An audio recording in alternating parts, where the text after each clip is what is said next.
할렐루야. 우리 주님의 은혜가 우리 목양의 모든 가족들에게 풍성하게 임하기를 간절히 주의 이름으로 축원합니다. 오늘은 다니엘서 5장 1절에서 16절 말씀을 통해서 벨사달 왕의 교만과 두려움이라 라고 하는 그런 제목으로 하나님의 말씀을 나누고자 합니다. 다니엘이 살았던 시대는 바벨론의 그 침공으로 인해서 유다가 멸망했을 때입니다. 그리고 바벨론의 그 정책으로 인해서 유망한 청년들을 포로로 잡아다가 바벨론에서 학문과 언어를 배우게 하고 관직에 등용시킴으로 인해서 느부갓네살 왕은 큰 바벨론을 꿈꾸고 그 꿈을 이루었습니다. 그리고 이만하면 만족하다라고 할 정도로 큰 성공을, 큰 나라를 이루었습니다. 그 큰 권세와 능력을 가졌다라고 생각할 때에 그에게는 교만한 마음이 들었습니다. 그래서 이제 그 도성을 밤중에 돌아보면서 이만하면 이제 성공했지 않냐, 또 이만한 권력은 남이 가질 수 없는, 이룰 수 없는 그러한 것이지 않느냐라고 하는 그런 교만을 가졌을 때에 하나님께서 그를 낮추심으로 인해서 궁에서 쫓겨나서 들짐승처럼 들에 거하면서 7년 동안을 유리방황하게 되어집니다. 그러다가 하늘을 바라보면서 하나님께서 이게 해주시지 않으면, 하나님께서 이루어 주시지 않으면 아무것도 이룰 수 없고 할 수 없다라고 하는 것을 깨닫게 되어지고 하나님을 찬양하고 하나님을 높일 때에 그에게 총명이 다시금 돌아오게 되어지고 이제 다시 왕의 자리로 돌아오게 되어집니다. 즉 느부갓네살 왕은 하나님의 주권을 인정하고 하나님 앞에 찬양할 때에 그의 모든 영광을 다시 찾게 되었다라고 하는 것이 다니엘서 1장에서 4장에 나오는 그 내용입니다. 그 후 바벨론 역사에 메디아와 바사로 인해서 멸망하기까지 수많은 권력 쟁투가 일어나게 되어집니다. 그래서 느부갓네살 왕이 죽은 후에 그의 아들인 에월 모드락이라고 하는 사람이 왕위를 이어받습니다. 그런데 이 느부갓네살 왕의 아들은 2년간을 통치한 다음에 그의 사위인 네르갈 사레셀이라고 하는 사람에게 살해를 당하게 되어지고 또 그도 왕의 자리에 4년밖에 있지 못하다가 죽게 되므로 그의 아들이 이어서 왕이 되어집니다. 그런데 2달 만에 마지막 바벨론 왕이라고 할 수 있는 나보니두스라고 하는 이 왕에게 죽습니다. 그런데 이 나보니두스라고 하는 이 사람은 이 느부갓네살 왕의 그 권위 그리고 그 영광을 찾기 위해서 왕이 된 이후로 17년 중에 10년간을 원정 전쟁으로 시간을 보내게 되어집니다. 자기가 왕임에도 불구하고 원정에 나가서 전쟁을 하게 되어졌는데 그 도성을 수도를 비우고 갈 수는 없지 않습니까? 그래서 그의 아들인 벨사살을 그 섭정왕으로 세워놓고 이제 이 나보니두스는 그 전쟁터에 생활을 하게 되어집니다. 그러한 내용을 지금 생각하고 지금 이제 다니엘서 5장 1절에서 4절 말씀을 우리가 좀 보고 싶습니다. 1절 말씀 보면 벨사살 왕이 그의 귀족 1000명을 위하여 큰 잔치를 베풀고 그 1000명 앞에서 술을 마시니라 이렇게 얘기를 합니다. 즉 아버지는 전쟁에 나가서 지금 싸우고 있는 그런 순간 아니겠습니까? 그런데 그의 아들인 이 벨사살은 그 왕궁에서 술판을 벌이게 되었다고 하는 겁니다. 그런데 한두 명이 아니라 1000명이나 되는 사람들을 모아놓고 잔치를 벌였다라고 하는 것이죠. 2절 말씀 보면 이 벨사살이 술을 마실 때에 그의 부친 느부갓네살이 예루살렘 성전에서 탈취하여 온 금, 은 그릇을 가져오라 명하였으니 이는 왕과 귀족들과 왕후들과 후궁들이 다 그것으로 마시려 함이라 이렇게 말씀하고 있어요. 그러니까 술판을 벌여놓고 흥이 이제 올라오는데 어떤 얘기를 하냐면 느부갓네살 왕이 예루살렘 성전을 회파하고 그 성전에서 가져온 그 기명들이 있었는데 그 기명들을 가져다가 술잔으로 사용하겠다라고 하는 것이죠. 그래서 3절 말씀 보면 이에 예루살렘 하나님의 전성소에서 탈취해온 금그릇을 가져오매 왕이 그 귀족들과 왕후들과 후궁들과 더불어 그것으로 마시더라 이렇게 얘기를 합니다. 이것만 보더라도 얼마나 참담합니까? 그런데 4절에는 그들이 술을 마시고는 그 금, 은, 구리, 쇠, 나무, 돌로 만든 신들을 찬양하니라 이렇게 얘기를 하고 있습니다.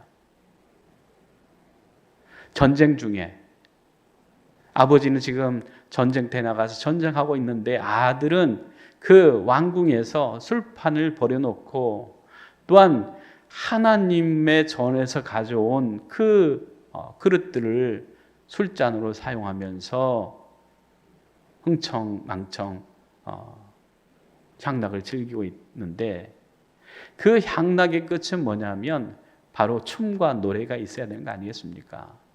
그래서 그 이방 신들을 찬양하고 노래하면서 그 춤과 노래를 통해서 그들이 그 먹는 자리를 흥을 돋았다라고 하는 것이죠. 이때쯤 되면 하나님께서 가만히 계시겠는가라고 하는 거죠. 5절 6절 말씀 보면 그때의 사람의 손가락들이 나타나서 왕궁 촛대 맞은편 석협에게 글자를 쓰는데 왕이 그 글자 쓰는 손가락을 본지라 이에 왕이 즐거운 얼굴빛이 변하고 그 생각이 번민하여 넓적다리 마디가 녹는 듯하고 그의 무릎이 서로 부딪힌지라 이렇게 얘기를 합니다. 즉 술에 취해서 우상에게 바치는 그 노래로 흥을 내고 있는데 갑자기 손가락이 나타나더니 그 석회벽에다가 글자를 쓰는 것입니다. 그것을 본 이 벨사살 왕은 얼굴빛이 변하고 또한 넓적다리가 녹는 것처럼 되어서 무릎이 서로 부딪힐 정도로 떨었다라고 하는 것입니다. 그런데 더 큰 문제가 있습니다.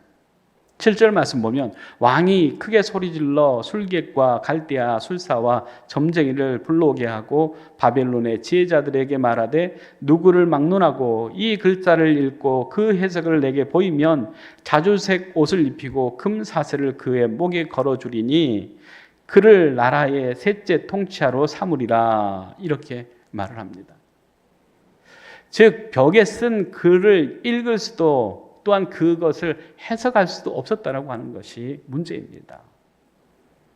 그 문제를 해결하기 위해서 벨사살 왕은 바벨론에 있는 술객들과 또한 술사들 그리고 점쟁이들을 불러서 또 지혜 있다라고 하는 사람들을 불러서 그것을 해결하도록 명령을 합니다. 그렇게 해서 그 모든 사람들이 다 나왔습니다. 8절 9절 말씀 보면 그때 왕의 지혜자가 다 들어왔으나 능히 그 글자를 읽지 못하며 그 해석을 왕에게 알려주지 못하는지라. 그러므로 벨사살 왕이 크게 번민하여 그 얼굴빛이 변하고 귀족들도 다 놀라니라. 이렇게 얘기를 합니다. 즉 흥겨롭게 잔치에 흥이 돋아났을 때에 손가락이 나타나더니 벽에 그 글씨를 씀으로 인해서 한순간에 잔치 자리가 공포의 자리, 두려움의 자리가 되어버렸다고 하는 겁니다. 모두가 두려워하고 떨고 있을 때에 누가 등장하냐 하면 10절에 왕비가 왕과 그 귀족들의 말로 말미암아 잔치하는 궁에 들어왔더니 이에 말하여 이르되 왕이여 만수무강하옵소서. 왕의 생각을 번민하게 하지 말며 얼굴빛을 변할 것도 아닙니다. 이렇게 얘기를 해요. 모든 사람들이 떨고 있을 때에 왕비가 들어와서 하는 말이 두려워할 것도 떨 것도 무서워할 것도 없습니다 라고 하는 거예요. 왜입니까? 문제를 해결할 사람이 있다라고 하는 겁니다. 누구입니까? 바로 다니엘 아닙니까? 11절 말씀 보면 왕의 나라에 거룩한 신들의 영이 있는 사람이 있으니 곧 왕의 부친 때에 있던 자로서 명철과 총명과 지혜가 신들의 지혜와 같은 자니이다. 왕의 부친 느부갓네살 왕이 그를 세워 박수와 수객과 갈대아 술사와 점쟁이의 어른을 삼으셨으니. 12절에 왕이 벨사살이라 이름하는 이 다니엘은 마음이 민첩하고 지식과 총명이 있어 능히 꿈을 해석하며 은밀한 말을 밝히며 의문을 풀 수 있나이다. 이제 다니엘을 부르소서. 그리하시면 그가 그 해석을 알려드리리이다. 이렇게 얘기를 해요. 그 왕비가 하는 말이 이것 때문에 걱정하고 염려하고 두려워하지 마십시오. 이 문제는 간단하게 해결될 수 있습니다. 느부갓네살 왕 때부터 신들의 지혜가 있다 할 정도로의 그 지혜가 있는 그 다니엘이라고 하는 사람이 있는데 그 사람만 부르면 끝나는 겁니다 라고 하는 것이죠. 여러분, 세상에 살아가면서 내 힘으로 내 능력으로 안 되는 그 문제 앞에서 두려워하고 무서워할 때가 종종 있습니다.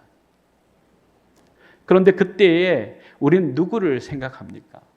어떤 사람을 찾아가면 그 문제를 해결할 수 있다라고 생각하고 그 사람을 찾아가 봅니다. 그러나 그 사람들 속에 내 문제를 해결해 줄 사람은 하나도 없다라고 하는 겁니다. 오직 살아계신 하나님, 우리와 함께 하시고 우리를 도우시는 분은 전능하신 하나님밖에 없다는 것을 우리는 발견해야 된다라고 하는 것입니다. 로마서 8장 26절 말씀에 이와 같이 성령도 우리의 연약함을 도우시나니 우리는 마땅히 기도할 바를 알지 못하나 오직 성령이 말할 수 없는 탄식으로 우리를 위하여 간구하시느니라 말씀합니다. 우리를 도우신 분이 계시다라고 하는 거예요. 우리가 힘이 없고 연약할 때에 우리를 도우시는 분이 있는데 그분은 곧 우리를 위해서 날마다 친히 간구하시는 분이시다. 이렇게 말씀하고 있습니다. 빌립보서 1장 19절에서 20절 말씀 보면 이것이 너희의 간구와 예수 그리스도의 성령의 도우심으로 나를 구원에 이르게 할 줄을 아는 고로 나의 간절한 기대와 소망을 따라 아무 일에든지 부끄러워하지 아니하고 지금도 전과 같이 온전히 담대하여 살든지 죽든지 내 몸에서 그리스도가 존귀하게 되게 하려 하나니. 이렇게 말씀하고 있습니다. 이 말씀은 무엇입니까? 너희 간구와 주 예수 그리스도의 성령의 도우심이 있어야 된다. 있다라고 하는 거예요. 그 성령의 도우심이 우리를 구원에 이르게 한다라고 하는 말입니다. 그래서 이 바울은 나의 간절한 기대와 소망, 그 소망을 이루실 하나님, 그 소망을 이루어 주심으로 인해서 내 안에 그리스도가 존귀하게 되어지는 그 일들을 하나님께서는 친히 하신다고 하는 겁니다. 벨사살 왕이 문제가 생겼을 때에 자기 주변에 있는 사람들을 통해서 그 문제를 해결하려고 했지만 오히려 해결할 수 없음을 통해서 더 절망할 수밖에 없고 더 두려워할 수밖에 없는 그 순간에 하나님의 사람 다니엘을 생각하고 그 다니엘을 통해서 문제를 해결할 수 있습니다라고 하는 그 왕비의 말을 듣고 다니엘을 불렀던 것을 우리가 보게 되어지죠. 우리가 하나님을 찾고 하나님을 의지하면 우리가 정말 힘들고 어렵다라고 하는 그 문제들이 오히려 쉽게 풀려지고 해결되어지는 줄로 믿습니다. 뿐만 아니라 온전히 담대하여 살든지 죽든지 내 몸에서 그리스도가 존귀하게 되어지는 줄로 믿습니다. 여러분, 불안과 두려움에 사로잡혀 있으십니까? 주님을 온전히 의지하기를 바랍니다. 주님을 찾기를 바랍니다. 주님은 우리에게 말씀하십니다. 성령도 우리의 연약함을 도우시나니. 하나님께서는 우리의 연약함을 도우시기 위해서 성령님을 보내주시고 그 성령님의 인도하심 따라서 살아갈 때에 우리의 모든 문제가 해결되어진다라고 하는 것을 말씀해 주고 있습니다. 모든 것이 문제가 되지 않고 하나님께서 그 모든 일들을 형통케 하심을 믿는 사람들은 담대함을 갖고 살아갑니다. 두려워하지 않습니다. 세상 일 때문에 근심, 걱정, 염려하지 않는다라고 하는 것이죠. 오늘도 우리 안에 있는 모든 문제와 또한 우리가 접하고 있는 모든 환경 속에서 우리를 도우시는 하나님의 그 손을 의지하고 찾으심으로 해결해 주시는 또 그 문제들을 또한 이루어 주시는 하나님의 역사가 우리 모든 목양의 가족들에게 풍성하게 임하시기를 간절히 주의 이름으로 축원합니다. 기도하겠습니다. 사랑의 하나님, 참 감사합니다. 우리가 세상에서 살면서 여러 가지 문제들 앞에서 두려워하고 염려하고 마음이 무너질 때가 한두 번이 아님을 고백합니다. 우리가 정말 하나님 믿는다 하면서 우리를 도우시기 위해서 늘 우리와 같이 하시는 성령님이 계시다는 것을 믿으면서도 우리 앞에 문제가 있을 때 정작 기도하지 않고 성령을 의지하지 않고 성령의 도우심을 구하지 않고 내 문제로 내 생각으로 내 주변의 사람들로 통해서 그것들을 해결해 보고자 하지만 문제를 해결할 방법이 세상에 없을 때에 더욱더 큰 실망과 좌절에 빠질 수밖에 없습니다. 그러나 전능하신 하나님, 우리의 연약함을 도우시기 위해서 늘 우리와 같이 해주시는 하나님을 발견하고 그분을 찾고 의지할 때에 우리의 모든 어려운 일들이 또한 근심과 걱정과 염려가 사라지고 하나님의 영광이 우리의 삶 속에서 나타나고 드러남으로 인해서 살아계신 하나님을 증거하고 나타내는 삶을 살아갈 수 있음을 늘 고백하면서 오늘도 하나님을 구하고 하나님을 의지하며 하나님을 찾는 믿음 가운데서, 소망 가운데서 하나님 이루어 주시는 하나님의 뜻을 우리가 늘 발견하고 또한 감사하며 살아가는 우리 목양의 모든 가족들 되게 하여 주시옵소서. 예수님의 이름으로 기도리옵나이다. 아멘.